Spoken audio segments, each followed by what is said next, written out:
Newsmaker Sunday with Fox 10's John Hook. It was an amazing sight, the Red for Ed campaign that swept through Arizona and has swept through several other states, Kentucky, West Virginia, Oklahoma. And now the question is, as this has become issue one in Arizona and has been for several years now, how do you pay for increases in teacher pay? How do you pay for education in this state? And one of the ideas that is out there is a proposal called the Invest in Education Act. Likely you will be voting on it in November if they can get the required 150,642 signatures by July 5th. And we're going to talk about this over the next half hour, the pros and cons of a progressive tax on the wealthy, the wealthiest Arizonans, the top 1% who would pay for this. Anyone, an individual making over $250,000, their income tax, state income tax, would nearly double. For a couple making over $500,000, it would double. We're going to talk about the pros and cons. First, the pros side in the first half of the program with David Lujan, who is a treasurer of Invest in Education Act. He's also the director for the Center for Economic Progress, former state lawmaker in the House and Senate. Great to see you. Thanks. Tell me about the genesis of this. Was this response to Red for Ed, the movement, or was this going along in the background when Red for Ed sprang up? It's been going along in the background for about a year. A number of education advocacy groups and others that have been concerned of the underfunding of our public schools for more than a decade now have been getting together and looking at what are some solutions that we can put forward to really solve, or not solve, but help the funding crisis in Arizona. And so this is what we came forward with. We think it's a way to put close to $700 million in Arizona classrooms and help with the really terrible resource problem that we have in Arizona schools today. You studied this with other groups, other education advocates. You were studying it for what, a year or so, looking at it? We did, yeah. And during that, in terms of funding mechanisms, what did it come down to? Sales tax or income tax? Yeah, it really came down to those two. And I would say, you know, we decided ultimately that the sales tax, that's all we always do in Arizona. And what has happened is, because we rely on the sales tax over and over again, it hits the lowest income Arizonans the hardest. You know, they end up paying more every time we go to the Explain why. Because you end up paying, everyone ends up paying, and so as a portion of their income, they end up paying more. So I'll give you an example. If the Invest in Education Act initiative passes, somebody in Arizona who makes $30,000 a year is still going to be paying more as a portion of their income in state taxes, that includes sales tax, property tax, and income tax, than somebody who makes more than $1 million a year and is going to see their taxes raised by this initiative. If you do it on a sales tax. Right. In other words, for a wealthy person, a loaf of bread, the tax on that, if it's a sales tax, is not a big deal. Right. But to a lower income person, the tax on that loaf of bread is a big deal. Absolutely. I mean, it adds up. And the last thing we wanted to do was to ask the very people we're trying to help in this, the teachers and the classroom support people, to be paying more in taxes. So we felt this is the group that has benefited from some of the past tax cuts, and we feel it's a way to make our revenue system in Arizona more fair. More equitable. More equitable. Was that the genesis of it? Was it a make good on the Trump tax cuts? In other words, let's undo some of this stuff that's been going to the wealthy, in your view? No, well, I think the groups that have been looking at this were looking at this before the Trump tax cuts came along. That's how long, you know, we've been studying different options. But, you know, I will tell you that the top 1%, that's an example of a group that is benefiting from the Trump tax cuts. The top 1% in Arizona are going to get an average tax cut of about $48,000. And that they will still come out ahead. Even if this initiative passes, they're still going to be paying less in taxes. That's not the case for lower income Arizonans. Lower income Arizonans are going to get about a $417 tax cut from the Trump tax. So this was about what is equitable? Yeah. It's about how can we fund Arizona schools in a way that's going to make it a fair revenue stream across the board in Arizona. And 99% of Arizonans will not have to see a tax increase from this. That's interesting. So the cutoff, tell me what the cutoff is in Arizona. For somebody in the top 1%, isn't that around $150,000? $250,000 if you are a single filer. If you are filed. So you really hit it right at the 1% mark. Right. That's $250,000. You're in the top 1%. And if you're married filing jointly, it's $500,000 or more you would be impacted. And again, you are only just like in the tax code. you would only pay on the income over $250,000 if you're a single filer. Joint, it would be anything you make over $500,000. Right. So you're getting into literally probably the people making closer to $1 million.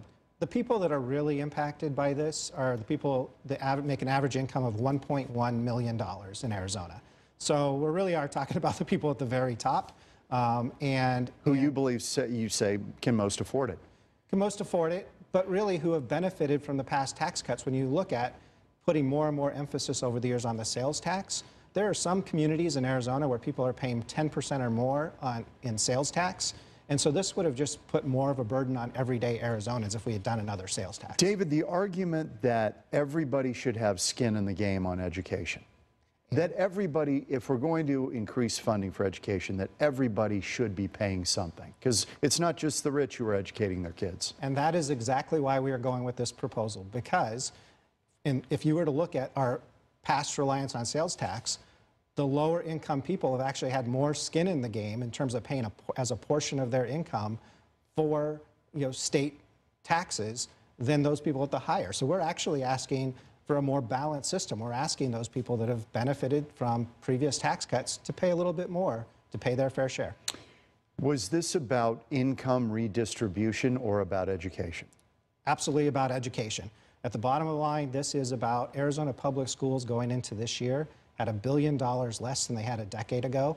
The reason you had 75,000 people marching on the state capitol is because teachers have seen the impact of overcrowded classrooms, textbooks that are more than 10 years old.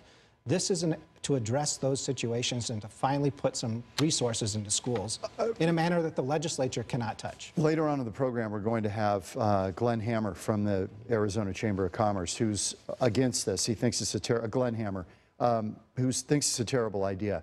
The biggest complaint seems to be that it will hurt small business. Do you buy that? No, I think that's a red herring. The Chamber of Commerce, when the minimum wage law was passed a couple years ago, they also said, oh, the sky is going to fall. It's going to hurt our economy. Most economists in Arizona will tell you the minimum wage has not hurt our economy whatsoever. This initiative, the median income for small businesses in Arizona is about $48,000. So the income taxes at this level are much higher than that. So most small businesses are not going to come anywhere near. Would not be impacted. Consultants for the campaign, one of the other criticisms is that this doesn't raise enough money, that your proposal would raise about $690 million in new revenue if this passed, if voters passed it. What do you say to that? Or did the legislature kind of bridge a gap with what they just did? I think Red for Ed bridged a gap by what they just did. What came out of Red for Ed is about $490 million in new investments in public education this year. It does not close the gap, get us back to where we were in 2008. It leaves us about $700 million short, and that's what this initiative will fill. If this initiative passes, combined with the new investments from this year, it'll get us to that $1.1 billion. And that's what was reduced during the downturn. Yep. You were there. I'd be remiss in asking you, you were at the legislature when the downturn happened. What people don't realize is education K through 12 is roughly half of the state budget. Out of a $20 billion budget, $10 billion of it is K through 12, right? Roughly? It's about a $10 billion budget. I'm sorry, $10 billion and $5 billion is K through 12. You're right. When you had to make cuts, education had to be cut, right? You were there. Everything had to be cut. Everything had to be cut. Right. So disproportionately, education took a big hit because it's the biggest part of the budget. Right. It was caused by the recession, but it was exacerbated by the fact that the legislature had cut taxes every single year for about 2 decades prior to that. So when the recession hit, Arizona was in a worse position than most states to be able to address it. And so education took a big hit. That's why this initiative is important, because it provides that dedicated revenue stream. So the next recession comes along, Arizona schools are not going to have that big hit like they had in 2000. Was property tax ever considered by your group? Sure. We looked at everything. There are a lot of things in Arizona's tax code that we could be addressing, and this doesn't fix everything. That's why we have a legislature whose job it is to go in and make those decisions. And so this will not, the job will not be over, if this passes. We still need a legislature to go in and look at what are the other options to make Arizona's tax code fair, so that we have the resources to invest in the priorities that Arizonans care about. One of the issues that some have raised is that when you do it this way on income tax, the one group that kind of skates through and doesn't pay are people who visit from out of state. You could kind of take some of it from them and lessen the burden on Arizonans in a sales tax situation. People who are visiting or out of town visitors, they end up paying a portion of it, and it doesn't impact the locals as much. They do. We do have some out-of-town filers who file income tax as well, though. So we have people that live in other states that pay into the income tax. So there will be some out-of-staters that will be contributing to this Invest in Education. But more importantly, I think why I think Arizonans have such sales tax fatigue is that we have the 11th highest sales tax in the nation. You've got some communities out there that are paying 10% or more. And so we just didn't feel like we could be asking the very people who are trying to help, the teachers and the support staff, to see a tax increase from this. Let me roll tape number 1. This is your group filing with the Secretary of State's office. And I just want to ask you, you've got to get 150,642 signatures by July 5th, I believe it is. Can you do it? Is it going to be an easy lift? Certainly not an easy lift. We have a lot of work to do. We need 151,000 valid signatures by July 5th. But I think what's encouraging is the fact that we saw close to 75,000 people marching to the state capitol who were fed up with having under-resourced classrooms. We are doing this for the students of Arizona, for our future workforce. I think people in Arizona are ready for this. They're enthusiastic about it. Your polling shows that there's support for this. I think it's going to be very enthusiastically received. And so that polling showing what kind of margin?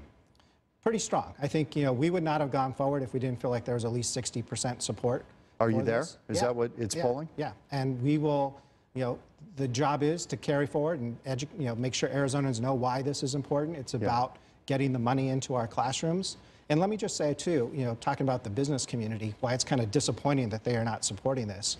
For the last 2 years, Alliance Bank has done a survey of 400 of the top business leaders in Arizona, asking them what's the biggest challenge to doing business in Arizona. Both years, the responses, number 1 was the lack of a strong public education system. Number 2 was the lack of a skilled workforce. This addresses both of those, and it benefits all of us. It strengthens our economy, and it helps Arizona. David Lujan, the treasurer of Invest in Education Act. Great to see you, David. Thank you. When we come back on Newsmaker Sunday, Glenn Hammer, CEO of the Arizona Chamber of Commerce, who thinks the Invest in Education Act is a terrible idea. He'll tell you why when we come back on Newsmaker Sunday. Thank you, David.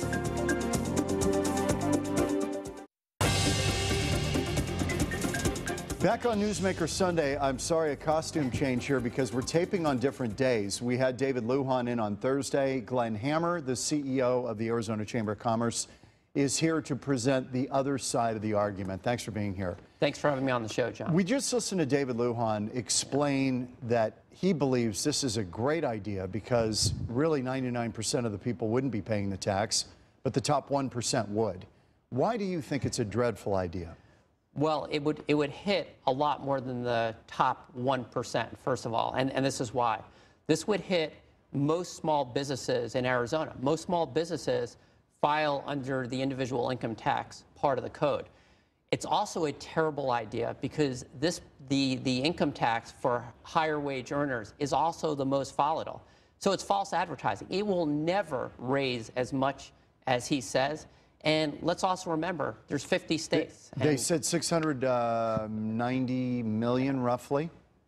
There's no way it would raise that, and it would really harm our economy. Here we are. Our economy is basically now firing on all cylinders. We're rocking and rolling. Right now, John, we're in the fastest growing county, Maricopa County, in the United States of America.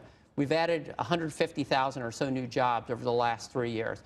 To take a competitive tax code and to dramatically raise the upper income tax level to 9%. You know what that would mean? It would mean we would go from being a very competitive tax state to having the 5th highest income tax in the country. We would be higher than every state in our region except for California. That's just economically. So you think that's a killer? That is an economic jobs killer. Absolutely. We are a state that has very high rankings for entrepreneurial activity. We want to encourage those types of people to come to Arizona. We don't want to say bye-bye to Arizona. And am I overstating it? I don't think I am, and this is why. I grew up in another country called New York. It's true. It's another country. And when I was growing up in New York, if you said to me when I was a kid, hey, Glenn, one day Florida is going to have more people than New York, I'd say you're probably drinking too much orange juice. Florida has more people than New York now. Why? New York has punitive tax rates, terrible regulatory system. Florida has no income tax. And we are in a region where... They've also got sunshine. That doesn't hurt. Well, the sunshine, even the people who have terrible economic ideas, they're not good enough to figure out how to screw up our great weather. But there are other states. Nevada has no income tax. Texas has no income tax. We would have basically double the income tax for high wage earners and small businesses as Colorado and Utah. Obviously, this would be a big blow to our Tell economy. me what you're seeing at the chamber. Have you gotten some feedback from companies who are looking at this saying, what are you guys about to do? Is this real? Are you getting that? Oh, absolutely. I mean, because people feel very good. This is, you know, I took this job about 10, 11 years ago, right as we were hitting the teeth of the Great Recession, and the fear was palpable as to what was happening economically. This, to me, feels like about the best economy we've had in 10 or 11 years. And another important point is with the federal tax law, it punishes states with high income taxes. So here we are, we're about ready to run the table because our tax climate is so much more competitive than California's. And California has some issues, and New York has some issues because of the way the federal tax law no longer subsidizes states that have high income taxes. Right. We would be forfeiting. They don't let you write that stuff off on your on your form. It would be it's economic lunacy to go down that road. It's not going to raise the dollars. And I would also point out, we just did something really big and really good. We strongly supported the governor's plan to raise teacher salaries 20% by 2020. That's going to happen, period. So I'm trying to figure out the problem this initiative is trying to solve. Let's take a look at that. Let's take a look at the video. This is tape number 4. This was quite a scene, what we saw down at the state capitol and through the streets of Phoenix. Yeah. Do you think we're entering a period where public workers, whether it's teachers, firefighters, police, corrections officers, if they're not getting what they want in terms of salary, that we might see a series of strikes like this? I don't, and this is why. The teacher pay issue is a real issue in the state of Arizona. Our teachers are not paid as much as they deserve. It is one of the most difficult professions and one of the most noble. I say this as the son of 2 public school teachers from New York. The Red for Ed movement, the movement to get more pay into teachers' wallets, was strongly bipartisan. I don't think it really mattered if you were Republican, Democrat, or Independent. There was a collective moment in the state where we really decided, you know, our teachers do deserve more pay. And part of the reason, John, is they're doing a great job. I mean, our state over the last 10 years has made more academic gains than any other state. So this raise is deserved, it's earned, and it's paid for. Let's not mess it up by enacting some sort of economic policy that could throw our economic momentum into reverse. We're going to take a quick break here on Newsmaker Sunday. When we come back with Glenn Hammer, CEO of the Arizona Chamber of Commerce, we're going to talk about whether this is just punitive, an attempt to redistribute wealth and punish the wealthy, and what Glenn would call the job creators in this community. Back with Glenn Hammer from the Chamber, talking about this initiative that you may be voting on in November, the Invest in Education Act, and how to pay for it. Back in a moment.